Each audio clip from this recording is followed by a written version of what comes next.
दोस्तों मैं हूँ विशाल, आप देखें फिलोसॉफिकल बातचीत। और आज मैं बहुत ही अटपटा सा एक कॉन्सेप्ट लेकर आया हूँ। बहुत ही अच्छे से इसको सुनना है। आपकी लाइफ में बहुत कुछ गड़बड़ी मैं ला दूंगा, ठीक है। गड़बड़ी, मैं कुछ अच्छा नहीं बोलने वाला हूँ, बहुत ही अलग, ठीक है, जैसे मैं हमेशा करता हूँ। एक कॉन्सेप्ट कोई भी अगर आप अच्छे से समझते हो, जिसमें आपके 15 मिनट जा रहे होंगे, लेकिन वो गड़बड़ी जो मैं बोल रहा हूँ वो आपको सोचने पे मजबूर करती है कि यार सही में हम क्या कर रहे थे, क्या सोच रहे थे, किस चीज़ के बारे में, ठीक है। तो आज मैं कॉन्सेप्ट ला रहा हूँ एस्ट्रोलॉजी वाला। यह है ज्योतिष, जिसके सामने मैं विज्ञान शब्द का यूज़ नहीं करूँगा, लेकिन इसी पे हमको आज बातचीत करनी है इस बारे में, ठीक है। बहुत सारे लोग हैं 50-60% जो कि इसे फेक मानते हैं, बिल्कुल। उनमें से मैं भी एक था एक ज़माने तक। और बहुत सारे लोग जो कि इसको सही मानते हैं, सच्चा मानते हैं। उनमें से ऐसा माना जाता है ज़्यादातर इलिटरेट होते हैं। जो भी इसको सच्चा मानते हैं कि भाई आपका कल ऐसा होगा, परसों ऐसा था, वगैरह वगैरह, तो आपकी देह बोली देख के, जो है ना, बॉडी लैंग्वेज वगैरह देख के बता देते हैं जो है एस्ट्रोलॉजर के ऐसा है वैसा है वगैरह। यदि एस्ट्रोटॉक वगैरह तो ये तो बहुत ही चल रहा है अभी आजकल। तो आदमी को जिज्ञासा तो होती है। तो बड़े विद्वान लोग ये बोलते हैं कि आदमी को जितनी जिज्ञासा होती है, क्यूरियोसिटी की वजह से वो जो बोलते हैं महाराज लोग या जो भी एस्ट्रोलॉजर होते हैं, तो आपको वो दिल को लग जाता है और सही में लगता है कि यार हाँ यार बात तो है, इसमें बात तो है। लेकिन कुछ बातें सही होती है, कुछ बातें बिल्कुल नहीं सही होती। तो 50-50 आप किसी भी दोस्त के बारे में भी ऐसा बोल सकते हैं। लेकिन आज का विषय ये नहीं है। मैं इसकी बुराई या निंदा करने नहीं यहाँ बैठा हूँ, मैं उसकी अच्छाई और कुछ पॉजिटिव बातों को यहाँ पर शेयर करने चाह रहा हूँ, ठीक है। और वो रियल लाइफ जैसे कि वैसा मेरे बारे में जो हुआ, ठीक है, क्योंकि मेरी तो जैसा ओपन बुक जैसा है मेरा, तो जो है वो है। हालांकि कर्क राशि का मैं हूँ, कैंसर, तो ये होते हैं जैसे बाहर होते हैं वैसे अंदर होते नहीं, ऐसा इनके बारे में बोला जाता है। वो भी कुछ हद तक सही है। तो मैं बताऊंगा ये कैसे काम कर रहा है, ठीक है। क्योंकि मैं बहुत दिनों से इसको फॉलो कर रहा हूँ और एनालिसिस कर रहा हूँ इसके बारे में, पूरा डेटा एनालिसिस, ये कैसे चल रहा है कैसे नहीं। तो बहुत सारे बड़े जो दुनिया के सबसे महानतम विद्वान हैं उनकी भी बातें मैंने सुनी, उनके भी सारे पूरा कि ये कैसे काम कर रहा है कैसे नहीं कर रहा है। तो मैं आपको थोड़ा सा एक पहले इसकी पार्श्वभूमि रखूँगा, फिर मैं आपको डायरेक्ट टेबलेट पे है ना मेरे बारे में ये क्या बोल रहे हैं ये बताऊंगा, और आपको दिख जाएगा कि ये सही है कि नहीं है। अब वो बंदा तो मुझे नहीं जानता ना, वो बहुत बड़ा महाराज है, वहाँ बैठे हैं। अब वो वहाँ से यूट्यूब पर उनका वीडियो है, वो बता रहे हैं, तो उसको कुछ अब क्लिप अपन देखेंगे कि वो क्या बता रहे हैं, और आप बताइए कि यार ये तो है। और सेम आप आपके बारे में करिएगा, ठीक है। आपकी जो भी रास है और मैं बताता हूँ, ठीक है। इनका नाम है अरविंद पंडित जी। तो बाकी तो मैं बहुत देख रहा हूँ, हज़ारों लोगों को देख चुका हूँ, लेकिन इनका बड़ा ही एकदम सटीक होता है। तो इसमें मज़ा आएगा आपको। लेकिन सबसे पहले पार्श्वभूमि समझे क्या है। प्लेटफॉर्म ये है कि परसेप्शन होता है किसी चीज़ का हमारा, ठीक है। परसेप्शन कोई आदमी अगर गरीब है, वो गरीबी से निकल कर आ रहा है, तो उसका देखने का नज़रिया अलग होगा, बिल्कुल। कोई आदमी प्रिविलेज्ड है, बहुत ही अमीर है, ठीक है, बहुत पैसा है, उसका देखने का नज़रिया अलग होगा। इसको और समझे कैसे। एक लड़की का अभी भी मैंने इंटरव्यू सुना जो स्टॉक के अंदर, ठीक है। जो स्टॉक आपको पता होगा, वो एक सेलिब्रिटी थी, ठीक है। अभी वो इंडस्ट्री में काम नहीं करते हैं, एक ज़माने में सेलिब्रिटी थे। तो उन्होंने ये कहा कि हमेशा जो है आप अगर पॉजिटिव रहते हो, अच्छा सोचते हो अपने बारे में, ठीक है, मैनिफेस्ट करते हो चीज़ों को, तो 100% होगा। आप पूरी फेथ से नहीं करोगे तो ही आपका मैनिफेस्ट जो होता है वो साकार नहीं होगा, अपना सपना। अदरवाइज मतलब उनका कहना ये था कि आप सीरियसली नहीं करते होंगे कुछ, जैसे भगवान के लिए बोलते हैं ना कि आप सच्चे दिल से नहीं कर रहे हो, तो इसीलिए आपका पूरी नहीं हुई मन्नत। सच्चे दिल से करते तो ज़रूर पूरी हो जाती। ये मिथ्या बात है, ठीक है, ये झूठ है, ये ऐसे काम नहीं करता है, ठीक है। सच्ची भावना और पूरे मन से नहीं किया है इसलिए नहीं, ये ऐसा बिल्कुल नहीं है। आप इसको ऐसे समझिए, वो जो लड़की है वो पारसी लड़की है, ठीक है। तो उनका ऑलरेडी थोड़ा सा प्रिविलेज था, वो दिखने में बड़ी सुंदर, क्योंकि वो जैसे मैंने कहा सेलिब्रिटी। तो वो उनको जल्दी से राकेश रोशन एक पार्टी में उनको मिल गए, बोले कि आप हीरोइन बनना चाहोगी। तो उसने कहा कि क्यों नहीं बिला, अब तक क्यों नहीं बने। तो उन्होंने कहा, हीरोइन ने, जो हमारी एक्ट्रेस है राकेश रोशन जी, पता है ना, ऋतिक रोशन जी के पापा। तो उन्होंने कहा कि मुझे सर किसी ने ऑफ़र ही नहीं किया अब तक।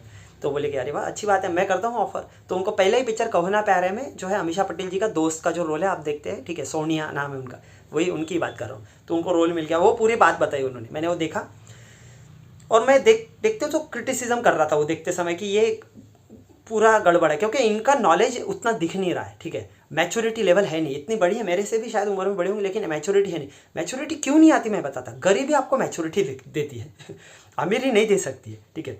गरीबी आपको ज़बरदस्त मैच्योरिटी, क्योंकि आपको जीवन का एक पड़ाव पता ही नहीं होता है, एक जो लाइफस्टाइल है, एक क्या है एक्चुअल ज़िंदगी, क्या है संघर्ष, क्या है सर्वाइवल, क्या है वो नहीं पता होता है, ठीक है।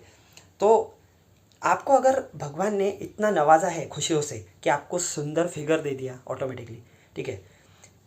जैसे किसी को डिजीज़ होता है तो वो मोटे हो जाते हैं अपने आप, ठीक है। अनिल इसकी देख रहे हो आप, अंबानी के बेटे की कहानी, तो वो डिजीज़ के कारण, तो कितना भी पैसा हो वो आदमी दुबला नहीं हो सकता है, कुछ भी नहीं कर सकता है।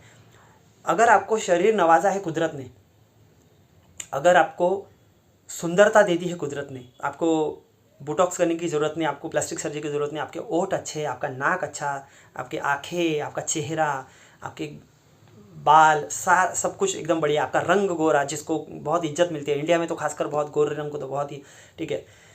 तो सारी चीज़ आपको दे दी, अभी आपको तुरंत काम मिल रहा है। जैसे गोविंदा जी रोड से जा रहे हैं तो सब्जी मंडी में एक लड़की सब्जी खरीद रही थी, उसका नाम था दिव्या भारती। तो गोविंदा जी ने दूर से देखा, ये छोटी सी बच्ची जो कि 17 साल की है, 17-18 साल की लड़की है शायद, और बहुत ही सुंदर है दिखने में। तो गोविंदा जी गाड़ी में से शीशा नीचे करके ड्राइवर को बोला उस लड़की को आवाज़ दो। तो ड्राइवर गए और उसके साथ लड़के के साथ माँ भी थी। तो बोले कि कौन बात कर रहा है, तो गोविंदा जी ने आवाज़ दी इधर, तो बोले गोविंदा जी बुला रहे। वो उसकी मम्मी और वो आई, बोले आपकी बेटी फिल्मों में काम करेगी, बहुत सुंदर है दिखने में, कहाँ से कहाँ जा सकती है, ठीक है, इसको एक्टिंग वैक्टिंग हम सिखा देंगे। सोचो इधर लोग एक्टिंग करके मरे जा रहे। अगर सुंदर लड़की है दिव्या भारती, जिसने देखा नहीं आप देख लेना, ठीक है, दिव्या भारती कौन है, तो बहुत ही टैलेंटेड, और टैलेंटेड भी है, क्योंकि देखो बात दो तरह से होती है।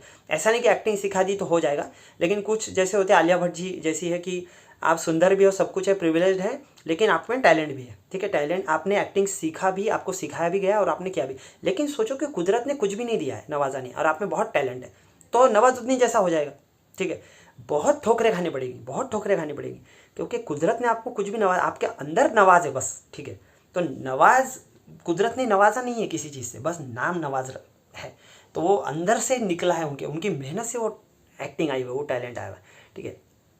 तो आपको ये समझना है कि अगर परसेप्शन कैसे बदलता है, परसेप्शन जिस तरह से आप आए हो, ठीक है, जिस फैमिली में आप रहे हो, अगर आप मुस्लिम फैमिली में बिलोंग करते हैं, जन्म से वैसा है, तो आप नॉनवेज खाना चालू कर देते। आचार्य प्रशांत जी वही बोल रहे थे कि आप फैमिली कौन सी है आपकी। अगर कोई बंदा जन्म से वेजिटेरियन है, फैमिली आपकी वैसी है, और आप फ़ख्र कर रहे हो अपने आप पे, गर्व कर रहे हो कि मैं वेजिटेरियन हूँ, मैं तो ईसाई, मैं पाप नहीं करता, तो थू है आपकी ज़िंदगी में, थूक लेवल का ज़िंदगी। ये आचार्य प्रशांत बोल रहे हैं, मैं मानता नहीं बोले ऐसे वेजिटेरियन आदमी को, जिसमें मेरे घर वाले लोग भी आ जाएंगे डेफिनेटली। वो बंदे को माना जाएगा जो बंदा जन्म से वेजिटेरियन नहीं था, नॉन वेजिटेरियन था, मटन खाता था, चिकन खाता था, सब कुछ, क्रैब्स खाता था, जो मैंने सी फूड खाता। उसके बाद उसने कुछ लाइफ चेंजिंग एक्सपीरियंस किया कि नहीं यार अत्याचार हो रहा है जानवरों पे, मुझे ये नहीं करना है, और 30 साल की 40 साल की उम्र में उसने पूरी तरह से अपने आप को वेजिटेरियन कर दिया, इवन वेगन कर दिया। उस बंदे में कुछ है बात, है ना, उसको मानना चाहिए। जो बंदा जन्म से वेज है और वो फख्र करे जा रहा है, उसमें क्या बात है, क्या पाया तुमने, क्या कर दिया, इतना महाकांड कर दिया, खुद से कुछ किया है तुमने, कुछ नहीं किया खुद से। जो लड़की या लड़का मोमेडियन फैमिली में आए हैं, अगर वो मटन चिकन खा रहे हैं तो उनमें वो अपनी लाइफस्टाइल उनकी उस तरह से है डिज़ाइन की हुई, ठीक है। उसके बाद तुम वेज फैमिली में जन्म लिए, हिंदू हो या और फिर जैन हो, ठीक है, जैन तो लहसुन भी नहीं खा रहे आप, ठीक है, प्याज नहीं खा रहे, और उसके बाद आप फ़ख्र कर रहे हो। किस बात का फ़ख्र है? फ़ख्र तब होना चाहिए कि इस तरह की फैमिली में जन्म लेके आप बाद में आपने त्याग कर दिया है। मैं धर्म चेंज करने की बात नहीं कर रहा हूँ, अपने एथिक्स मॉरल्स को समझने की बात कर रहा हूँ। बात वो है कि आपको अगर समझ है उस चीज़ की, तभी आप वो चीज़ को हैंडल कर सकते हो, ठीक है। जैसे मेरी बात अगर करो, मैं इतना खतरनाक आदमी हूँ कि मैंने 30 साल तक परफेक्टली कभी नॉनवेज को हाथ नहीं लगाया, मैंने कभी अंडा नहीं खा के देखा था, कुछ भी नहीं। लेकिन मैंने इतनी किताबें पढ़ी, इतना ज्ञान इकट्ठा करा, फिर मैंने देखा कि ये बात ही पूरी दोगली है, खोखली है कि आप सिर्फ वेजिटेरियन, क्योंकि आप हिंसा तो कर ही रहे हो अल्टीमेटली। फिर आप बोलते हो कि मैं छोटी हिंसा कर रहा हूँ पेड़ों को मार के। भाई हिंसा तो हिंसा होती है, मैं चींटी को मारूँ, हाथी को मारूँ, ठीक है, नहीं नहीं मैं चींटी को मार सकता हूँ, हाथी को नहीं मार सकता। ये किस तरह की तुम्हारी दोगली, आत्मा तो आत्मा है ना, उसमें भी आत्मा है, उसमें भी आत्मा है। फिर आप नर्वस सिस्टम की बात करते हो कि नहीं इसका नर्वस सिस्टम बहुत पावरफुल है, इसका नर्वस सिस्टम बहुत ही घटिया है। आप तय करोगे, आप कौन होते हो ये तय करने वाले कि किसका नर्वस सिस्टम क्या है? आपको किसने अधिकार दिया? प्रकृति ने आपको अधिकार दिया है ये बोलने का। प्याज ज़मीन से निकाल के खाने में जैसे जैन समाज बोल रहा है कि गलत है, वैसे ही आप अगर कोई फल है जो पेड़ को लटका है और ज़मीन पे भी गिर गया तब भी नहीं खाना चाहिए, क्योंकि वो अंडा ही है एक तरह से, वो पेड़ का अंडा है, वो जो ज़मीन में अगर, इसलिए पेड़ ने आपको खाने के लिए नहीं दिया हुआ है। वो उसका जो शेल है वो मीठा मीठा वो इसलिए है कि उसके अंदर कार्ब्स और वो सब है कि जब वो ज़मीन में जाएगा तो वो उसका संगोपन कर सके उस बीज का। उसके अंदर जो फल के अंदर बीज है उसको कुछ जल्दी नहीं मिला पानी या कुछ, तब तक वो अपने आप को प्रोटेक्ट करे, इसलिए उसी का जो आवरण है वो शेल, उससे वो विटामिन्स और वो सारी लेगा न्यूट्रिएंट्स, और वो न्यूट्रिएंट्स लेके अपने आप को सर्वाइव करने की कोशिश करेगा। जब बारिश वारिश आ जाएगी, थोड़ा सा पानी मिल जाएगा नदी का, झरने का, तो अपने आप वो ग्रो होगा और वही पेड़ फिर उसका बच्चा है उस पेड़ का। तुमने तो किसी माँ का बच्चा छीन के उसको खा लिया फिर कच्चा। तुम क्या समझते हो कि पेड़ को लग गया ये ठीक है और ये ठीक नहीं है, हरभरा ठीक नहीं है, कांदा ठीक है, आलू ठीक नहीं है, गाजर ठीक, ये कौन है? ये कैसे तय करते हो तुम पागल जैसे? मूर्खता है। तो ये बात यही है कि परसेप्शन, सारा खेल ही परसेप्शन का है। आप मोमेडियन परिवार में जन्म होगा तो आप अपने आप से ही वालेकुम सलाम करोगे ना, है ना? सामने वाला बंदा भी सलाम वालेकुम, तो वो चीज़ होगी। इधर राम राम कर रहा आदमी, ठीक है, इधर कोई जय भीम कर रहा है, इधर कोई राधे राधे कर रहा है, इधर कोई जय श्री कृष्ण कर रहा है। ये क्या हो, ये क्या है? ये सब बचपन से आपको सिखाया गया, पूरे इंजेक्ट किया है आपके अंदर, तो उसी तरह से आप, ये परसेप्शन है। परसेप्शन कैसे बनते हैं? आधे अधूरे ज्ञान से बनते हैं, ठीक है। आज का जो विषय है यही आधा अधूरा ज्ञान हमें बताता है कि एस्ट्रोलॉजी गलत है या एस्ट्रोलॉजी सही है, या कोई बोलता है कि अरे कुछ नहीं ऐसे होता है, या कोई बोलता है कि अरे नहीं बाबा हमारी बेटी को हम लेके गए थे महाराज के पास, उन्होंने बोला कि यार इस जगह पे मत करो, ठीक है, शादी गड़बड़ हो जाएंगी, और वैसे ही हो गया। उन्होंने नहीं बोला था, हमने फिर भी करवाई और गड़बड़ हो गई। तो फिर उसको देख के 4 लोग और जा रहे हैं, फिर 2 का सही होता है, 2 का गलत होता है। तो ये काम कैसे कर रहा है, ठीक है, ये काम कैसे करता है? तो इसकी आज हम ये जो प्लेटफॉर्म रखा है इसकी चर्चा हम करेंगे कि सारा खेल परसेप्शन का है आपका, ठीक है। 2 जन बोल रहे कि पुष्पा 2 जाके देखो, तो जाके देख लिए, फिर बोल रहे कि गंदी पिक्चर थी, ठीक है। फिर कुछ बोल रहे कि अरे नहीं अच्छी पिक्चर थी। परसेप्शन का खेल है, किसको अच्छे लगे किसको बुरी, उसका देखने का नज़रिया देखो ना, उसको क्या देखने का था उसमें। उसको मारा काटी देखने की थी तो उसको अच्छा ही लगेगा, जिसको कुछ स्टोरी देखने की थी उसको स्टोरी है ही नहीं तो समझ नहीं आई। परसेप्शन, ठीक है, उससे सारी दुनिया चलती है। तो आज हम थोड़ी सी आंखें खोलेंगे, ठीक है, और इसी वीडियो के पार्ट 2 में मिलते हैं। यह पार्ट 1 है, ठीक है, और पार्ट 2 अब मैं पूरा मेरे बारे में बताने वाला हूँ कि वो क्या बोल रहे हैं, ठीक है। इस वीडियो के अंदर मेरे बारे में वो क्या बोल रहे हैं, ठीक है। चलिए मिलते हैं पार्ट 2 के अंदर।